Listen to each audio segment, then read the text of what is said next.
अफगानिस्तान में तालिबान के कब्जे के बाद अफगानी नागरिकों को उनका खौफ सता रहा है। लेकिन इसी बीच मशहूर शायर मुनव्वर राना ने तालिबान के समर्थन में एक बड़ा बयान दिया। मुनव्वर राना के मुताबिक तालिबान को आतंकी नहीं कहा जा सकता, उन्हें एग्रेसिव कहा जा सकता है।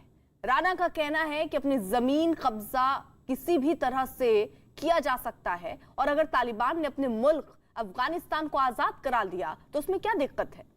इससे पहले भारत में all India Muslim personal law board के प्रवक्ता सज्जाद नोमानी और संभल से समाजवादी पार्टी के सांसद शफीकुर रहमान बर्क ने तालिबान के समर्थन में बयान दिया था। इस मामले में यूपी पुलिस ने शफीकुर रहमान पर केस भी दर्ज किया।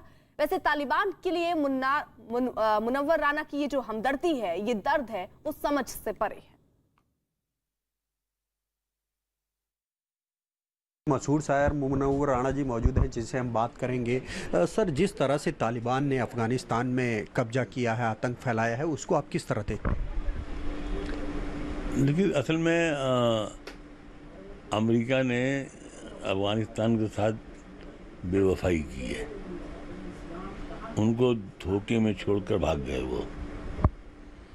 अगर जितने दिन उन्होंने कारपेट बॉम्बिंग की, लेकिन ये है कि वो हमारा एक शेर है कि कभी जूड़े में सजता हूँ, कभी पामाल होता हूँ, वो इस्तेमाल करते हैं, मैं इस्तेमाल होता हूँ। कभी रूस ने इस्तेमाल किया, कभी अमेरिका ने इस्तेमाल किया और इसके अलावा कभी फ्रांस और बरतानिया ने इस्तेमाल किया। तो उनको ये बताने वाला ही कोई नहीं है कि भाई ज़िंदगी गुजारना है तो ऐसी गुजारो कि सबको फ़ायदा हो। लेकिन सर, सवाल अब तो वहाँ पर न तो अमेरिकन है ना तो रशियन है, अब तो वहाँ पर अफ़गान है। उन पर जिस तरह से जुल्म ढाए जा रहे हैं, उसको क्या जायज़ कहा जाए? देखिए, अब अफ़गानिस्तान में अगर कुछ नहीं है तो वहाँ पैसे भी तो नहीं है।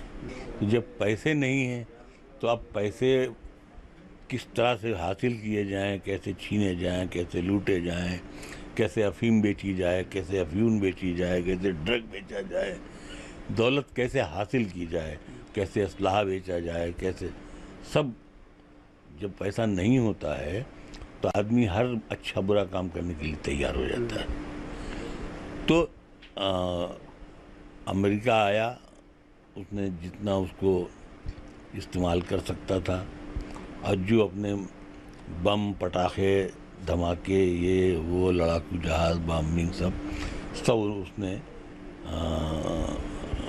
इस्तेमाल कर लिए और पूरी दुनिया को दिखा दी कि ये आइटम मैंने बनाए हैं, आप लोग मुझसे खरीदिए, और वो चला गया यहाँ से। सर, अब बात पैसों की कर रहे हैं, लेकिन जिस तरह से वहाँ पर तालिबान के लड़ाके वहाँ की नाबालिग बच्चियों के साथ शादी कर रहे हैं, उनको जबरन अपहरण कर रहे हैं, उसके डर से लोग भाग रहे हैं, इसको कहाँ तक जायज़ कहा जा सकता है? देखिए, अभी तक तो अभी हमारी जानकारी में तो ऐसी कोई खबर आई नहीं है। अभी तक तो ऐसी कोई खबर तो आई नहीं है, क्योंकि अभी तो वो जंग की हालत में है। तो जंग की हालत में तो कोई शादी करता नहीं है। लेकिन एक बात मैं आपको बता दूं कि जो तालिबानी जो पिछले रिजिम में थे, इस रिजिम में वो बहुत कुछ सीख गए होंगे कि दुनिया को दुनिया की तरह ही गुजारना पड़ेगा, अपनी मर्जी से नहीं गुजारना होगा।